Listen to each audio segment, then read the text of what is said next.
नमस्कार, आप देख रहे हैं आज तक। आपके साथ हूं मैं नेहा बाथम। 2 बजे की खबरों की शुरुआत करेंगे एक बड़ी खबर के साथ। दरअसल आरबीआई ने अपने 19 दिसंबर के फैसले से यू टर्न ले लिया है। पुराने नोट जमा करने पर आरबीआई का यू टर्न। दरअसल पहले पाबंदी लगा दी गई थी कि अगर आप 5,000 से ज्यादा के पुराने नोट जमा कराते हैं खाते में तो आपसे सवाल पूछे जाएंगे, आपको उसका जवाब देना होगा। लेकिन अब यह फैसला आरबीआई ने वापस ले लिया है। बिना पूछताछ जमा होंगे सभी पुराने नोट। इस फैसले से आरबीआई ने आज यू टर्न लिया है।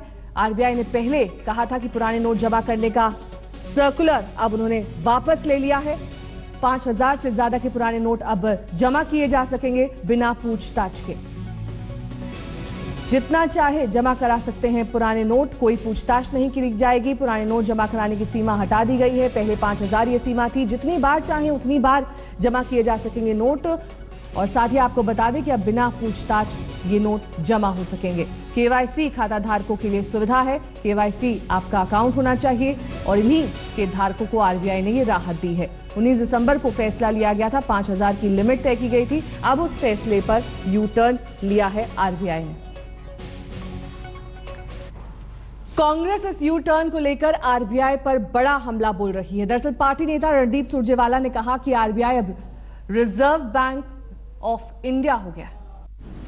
तो आरबीआई के इस फैसले पर बीजेपी ने कहा है कि लोगों की परेशानी की शिकायतें थी, इसे दूर करने के लिए ही यह फैसला लिया गया। पार्टी नेता श्रीकांत शर्मा से बात की आज तक संवाददाता रीमा पराशर ने।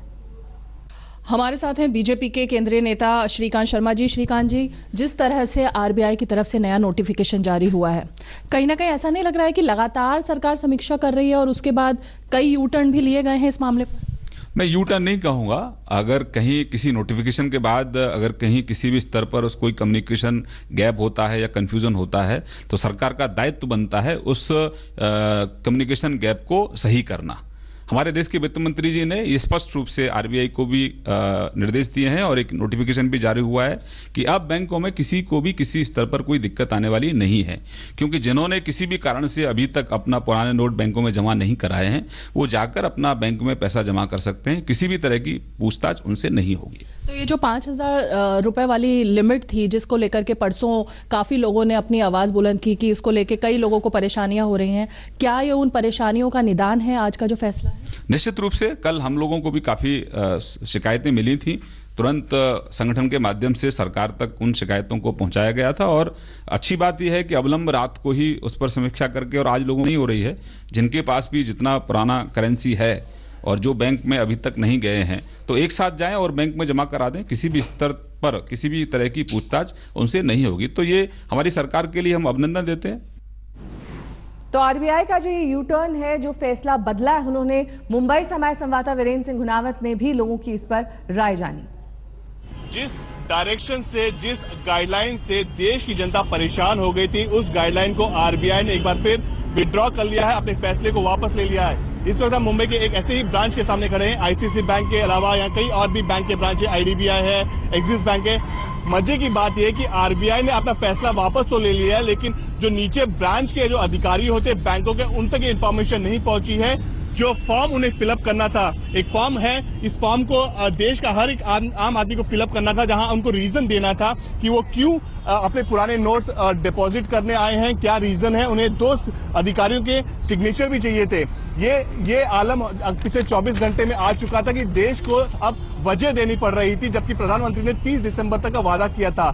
यहाँ कई लोग हमारे साथ मौजूद है। ये बताएं कि सबसे मुख्य तकलीफ क्या होने लगी थी और जिसके कारण ये बदलाव किया गया है? यहाँ पर ऐसा हुआ है कि बैंकों के अधिकारियों के पास ये अधिकार दिया गया कि ये पूछे कि हमारी वजह क्या है। वजह जानने के लिए आयकर विभाग है, उनके सक्षम अधिकारी है।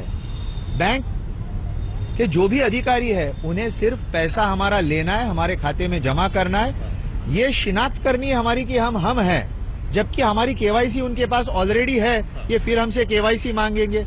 उसके पश्चात उनको ये अधिकार दिया गया कि ये तय करेंगे कि हमारी वजह जायज है कि नहीं। वहीं आरबीआई के इस फैसले पर आज तक संवाददाता बालकृष्ण ने लखनऊ में लोगों से बात की।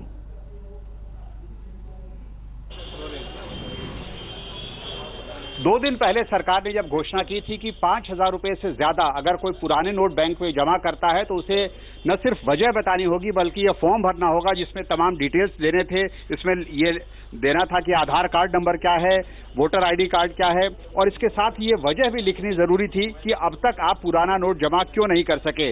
आप जब ये आदेश आया था तो आप देख सकते हैं कि बैंक्स ने भी बाकायदा यहाँ पर एक नोटिस लगा दी थी कि अगर किसी को पुराने नोट ज्यादा जमा करने हैं तो पहले उसे बैंक पे जाकर ये फॉर्म लेना होगा, ये डिक्लेरेशन भरना होगा, और इससे बैंक और जो कस्टमर्स हैं दोनों परेशानी में पड़ गए थे। लेकिन उसके बाद सरकार ने इस नियम को भले ही रद्द कर दिया हो, लेकिन बैंकों के पास अभी इसकी जानकारी नहीं पहुंची है।